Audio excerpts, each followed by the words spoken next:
அன்புடன் கோவிந்தராஜுலு. இன்று ஜூலை மாதம் 29ஆம் தேதி 2024ஆம் வருடம் ஆடி மாதம் 13ஆம் தேதி காலை வானிலை நிலவரம். மேட்டூர் அணை கிட்ட முழு கொள்ளளவை எட்டுகிற அளவுக்கு வந்துருச்சுங்க. அதாவது நேற்று இன்றைக்கி காலையில் 1,60,000 கனஅடி தண்ணி வந்துகிட்ருக்கு. ஒகேனக்கல் எல்லாமே தாழ்வான பகுதிகள்லாம் தண்ணி நுழைஞ்சிடுச்சு. அது இன்றைக்கி குறைஞ்சி பழையபடி இன்றைக்கி நேற்றிலேருந்து மழை பெய்ய ஆரம்பிச்சிடுச்சு. பழையபடி குறைஞ்சி ஏறும். நாளைக்கு ஒரு வழியாக குறையும், ஏறும். நாளைக்கு குறையாது, நாளைக்கு வரத்து குறையும், திருப்பி ஏறிக்கும். அதாவது 1,00,000 கனஅடி, 80,000 கனஅடி, 90,000 கனஅடி ஸ்டாண்டர்டாக வந்துகிட்ருக்கும். அந்த மாதிரி தான் நிலைமை இருக்குது. ஆனால் நான் இந்த 19-20 குறையும்னு நினச்சேன், குறையல. ரைட்டு. வானிலை அமைப்பை பார்த்துருவோம். அதாவது மத்திய பிரதேசம், மேற்கு வங்கத்தில் ஒரு சுழற்சி சுற்றிக்கிட்டு இருக்குது. நம்ம எதிர்பார்த்த மாதிரியே 29ஆம் தேதி வங்கக்கடலில் ஒரு புதிய மேலடுக்கு சுழற்சி உருவாச்சு. புதிய அந்த மேலடுக்கு சுழற்சியால் என்ன ஆக போகுதுன்னு கேட்டிங்கன்னா, இந்த காற்று பழையபடி இழுக்க ஆரம்பித்து தென்மேற்கு பருவமழை 2 நாளாக கொஞ்சம் குறைச்சிருந்தது. இன்றைக்கி பழையபடி மழை பெய்ய ஆரம்பிச்சிச்சிங்க. ரைட்டு. இதனால் என்ன, தண்ணி தொடர்ந்து தென்மேற்கு பருவமழை பெய்ய போது தண்ணி வந்துகிட்டு இருக்கும். ரைட்டு. இதில் இன்னொரு விஷயம் என்னென்னு கேட்டிங்கன்னா, தென்கிழக்காக காற்று நீங்கள் பார்க்கலாம். இப்போ இதில் காற்று தென்கிழக்காக பயணம் செஞ்சிட்ருக்கிறத பார்க்கலாம். ஏன்னா பாதி மேலே போயிட்டுருக்கு, பாக்கி கீழே தென்கிழக்காக பயணம் செய்கிறப்ப அதனுடைய காற்றினுடைய வேகம் குறையிறப்ப என்ன பண்ணும், நீராவி மிகுந்த காற்று அதை எடுத்துகிட்டு வரும். எடுத்துகிட்டு வந்துச்சுன்னா மேலடுக்கு கீழடுக்கு அதை நான் ரொம்ப டிஃபைன் பண்ண வேணாம்னு நினைக்கிறேன். அதாவது இன்னையிலேருந்து 2 நாளாக மழை மேகம் இருந்திருக்கும், மழை பெஞ்சிருக்காது. கவனிச்சிருப்பீங்க 3 நாளாக. இனிமேல் அந்த நிலமை இருக்காது. இது என்ன ஆகும்னு கேட்டிங்கன்னா, மழை பெய்யறதுக்கு, அதாவது நீராவியை குளிர்விக்கிறதுக்கு கிழக்கு காற்று தெற்கு காற்று பெய்யும். கோடியக்கரை முனை வேதாரண்யத்துலேருந்து வரக்கூடிய இந்த தெற்கு காற்று கூட கொஞ்சம் வேகம் குறைச்சலாக இருக்கிறதுனால அங்கே கூட மழை பெய்யறதுக்கு வாய்ப்பு இருக்குது. எது எப்படியோ வட கடலோரத்தில் கடுமையான மழை இருக்கும். அதாவது சென்னை உள்ளிட்ட, செங்கல்பட்டு உள்ளிட்ட வடகடலோர மாவட்டங்களில், அதாவது புதுச்சேரி, கடலூர், நம்ம மயிலாடுதுறை மாவட்டத்தில் மழை இருக்கும். எங்கே தான் தள்ளிட்டு போனாலும் தஞ்சாவூரை தாண்டி மயிலாடுதுறையில் எப்படியா இருந்தாலும் மழை கொடுத்துரும். ஏன்னா அவ்வளோ காற்று குறைச்சலாக இருக்குது, தெற்கு காற்றும் வீரியம் குறைச்சலாக இருக்குங்கிறதுனால மழை மேகங்களை தள்ளி விட முடியாது. நிச்சயமாக நமக்கு மழை இருக்குது. இன்றைக்கி ஆரம்பிக்குதுன்னு வச்சிங்களேன். இன்றைக்கி இல்லை 30ஆம் தேதி, ஆகஸ்ட் 7ஆம் தேதிக்குள்ளே கிட்டத்தட்ட ஒரு 3 நாள் கிட்டத்தட்ட நமக்கு குறைச்சலாக 3 நாள் மாலை இரவு மழை, ரொம்ப அடித்து பெய்கிற மழையெல்லாம் கிடையாது. 2 சென்டிமீட்டர் அதிகபட்சமாக போனால் 3 சென்டிமீட்டர் மழை பெய்யும். 3 நாள் மழை இருக்குங்கிறத மட்டும் நினைவில் வச்சுங்க. இந்த காவிரி கரையோரத்தில், குல்ட கரையோரத்துலாம் அந்த கால்வா போட்டிருக்கிறதெல்லாம் கேள்விப்படுறேன். சுடாமல் இருக்காங்களாம். 2 கரையெல்லாம் தொட்டுட்டு போகுமான்னு தெரியாது. 2 கரையும் தொட்டுட்டு போகணும்னா கிட்டத்தட்ட 2.5 லட்சம் கனஅடி தண்ணிக்கு மேலே வரணும். அவ்வளோ தண்ணிலாம் வரதுக்கு வாய்ப்பு இருக்காங்கிறதுலாம் நமக்கு தெரியல. இருக்கிறதுக்கு வாய்ப்பு இப்பொழுது இல்லை. எவ்வளோ சீக்கிரம் சூதாகமாக அதெல்லாம் நெருப்பு போட்டு அப்புறப்படுத்திக்கணும். ஏன்னா கரை மேலே இருக்கிறதுக்கு அவ்வளோ சீக்கிரம் வராது. தாழ்வான பகுதிக்கு நிச்சயமாக வந்துடும். அது ஒன்றுமே பண்ண முடியாது. ரைட்டு. அது ஒரு விஷயம். இன்றைக்கி காலையில் 116 அடி வந்துருச்சிங்க, ஒரு 7 மணி சுமாருக்கு. இப்போ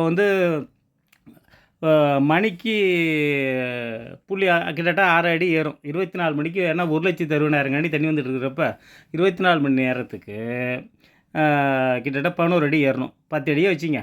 வச்சுட்டா 6 அடி 24 12.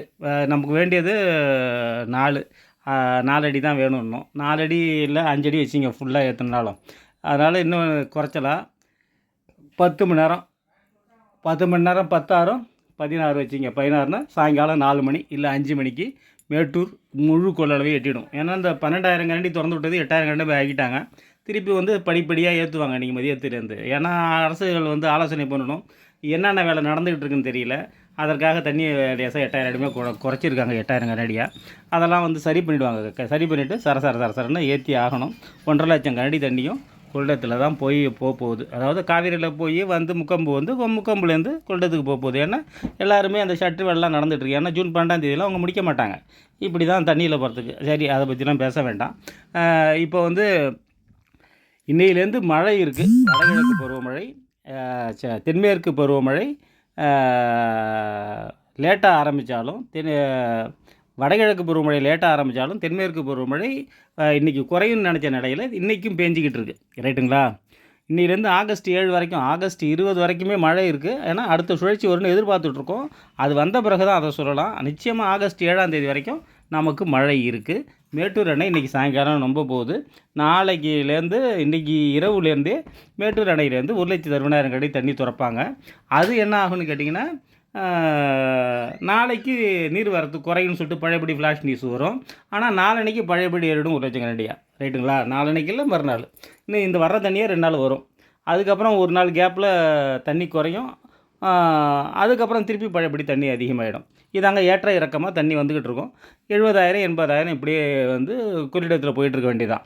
ரைட்டு. என்ன சொல்ல வரேன்னு புரிஞ்சிருப்பீங்கன்னு நினைக்கிறேன். இப்போ வந்து குருவை அறுவடையை எது எப்படி கேட்டாலும் வாய்க்காலில் தண்ணி விட்றேன், இது குளத்துக்கு ஏரிக்குன்னு சொல்லிவிட்டு நிச்சயமாக வாய்க்காலில் தண்ணி வந்துடும். எப்படி கேட்டாலும் தண்ணி வந்துடும். தண்ணி வந்துச்சுன்னா என்ன ஆகும்? அந்த தாழ்வான பகுதியில் இருக்கிற நிலத்துகளில் வாய்க்கால் தண்ணி மழையும் பெய்ய போகுதுன்னு சொல்கிறேன்னா, இந்த ஆகஸ்ட்டில் வந்து கடுமையான மழை இருக்குது. தென்மேற்கு பருவமழை காலத்தில் வடகிழக்கு பருவமழை மாதிரி சாயங்காலத்தில் டெய்லி இல்லாட்டினாலும் 1 விட்டு 1 நாள் நமக்கு மழை பெய்யிருக்கு.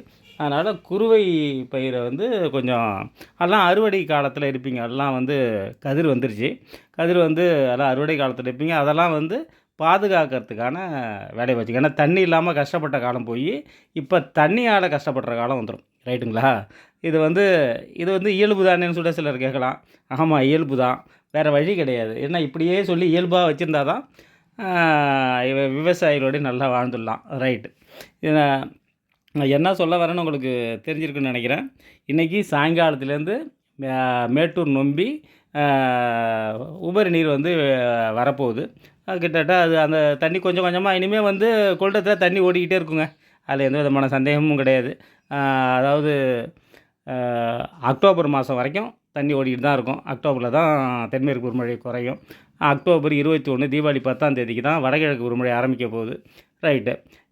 ஆகஸ்ட் 7ஆம் தேதி வரைக்கும் இருக்குது. ஆகஸ்ட் 20ஆம் தேதி வரைக்குமே மழை இருக்குது. ஆகஸ்ட்டில் வந்து வெப்பசலன மழை, கடுமையான மழை நமக்கு டெல்டா பகுதிக்கு இருக்குது. அதாவது வடகடலோரம் சென்னைக்கும் இருக்குது. சென்னைக்கு கிட்டத்தட்ட டெய்லியே மழை இருக்குது. சாயங்காலம் வந்தாலே மழை அப்படிங்கிற மாதிரி ஒரு கட்டத்துக்கு சென்னை வந்துடும். மத்திய மாவட்டங்கள், தெற்கு மாவட்டங்கள்லேயும் மழை இருக்கும். தெற்கு காற்றினுடைய இடைஞ்சல்னால அது கொஞ்சம் குறையலாம். இருந்தாலும் வேதாரண்யத்துக்கு எல்லாமே கூட மழை இருக்குது. ஏன்னா காற்றின் வேகம் குறைச்சலாக இருக்குது. இப்போ நீங்கள் வந்து மேப்லேயே பார்த்துட்ருக்கலாம். தென்கிழக்காக காற்று வந்துக்கிட்டு இருக்குது இந்த சுழற்சியினுடைய தாக்கத்தால். அதனால் நிச்சயமாக மழை இருக்குது. நம்ம தெரிஞ்சிக்க வேண்டிய விஷயம், கொள்ளிடத்தில் 2 கரையும் தண்ணி பிறண்டு ஓட போகுது. ஆகஸ்ட் 7ஆம் தேதி வரைக்கும் மழை இருக்குது. அதுக்கப்புறம் ஆகஸ்ட் 20ஆம் தேதி வரைக்குமே மழை இருக்கலாம். 1 விட்டு 1 நாள் மயிலாடுதுறை மாவட்டத்தில் மழை இருக்கும். தெற்கு கடலோரம், தெற்கு டெல்டாவெல்லாம் கொஞ்சம் 2 நாளைக்கு ஒரு மழை அப்படி இருக்கும். பெரிய மழைலாம் கிடையாது. அரை மணி நேரம் 1 மணி நேரம் மழை. டெய்லி வந்து டிஸ்டர்ப் பண்ணணும் அப்படிங்கிற ஒரு கான்செப்டை கருத்தில் வச்சிங்க. அவ்வளோதான். இந்த விஷயங்களை தான் உங்களுக்கு நான் வந்து சொல்லணும்னு நினச்சேன். வேறு என்ன, அதுக்கப்புறம் வந்து இந்த மார்கழியில் அறுவடை செய்கிறத கூடிய வரைக்கும் தவிர்த்துடுங்க. மார்கழியில் நல்ல மழை இருக்குது. இந்த வாட்டி வந்து மார்கழியில் நல்ல மழை இருக்குது. ஏன்னா எல்லாமே குளிர்ந்து போயிடும், தண்ணியும் கீழே இழுக்காது. மழை பெஞ்சதுனால மாட்டுவீங்க. பள்ளக்காலெலாம் மார்கழியில் அறுவடை வச்சுக்காதீங்க. பொங்கல் கழித்து அறுவடை வர்ற மாதிரி. ஏன்னா தண்ணி தான் முதலே வந்துருச்சு. அதற்கான நீண்ட கால ரகம் இந்த மாதிரி ஏதாவது ஒன்று பண்ணி நீங்கள் அதை வந்து கரெக்ட் பண்ணிங்க. ஏன்னா வந்து மார்கழியில் அறுவடை வச்சுக்கிட்டு போயிடுச்சுன்னா ஒன்றும் பண்ண முடியாது. இன்சூரன்ஸு தருவாங்களா? ஏன்னா தண்ணி திறந்துட்டாங்க, அதனால் இன்சூரன்ஸு தருவாங்களா தரமாட்டாங்களா? ஏன்னா காய்ச்சல் இல்லை, நாங்கள் முதலே தண்ணி திறந்து விட்டோம் அப்படிங்கிற வாதம்லாம் வரும். என்ன சொல்ல வரேன்னு புரிஞ்சிருப்பீங்கன்னு நினைக்கிறேன்.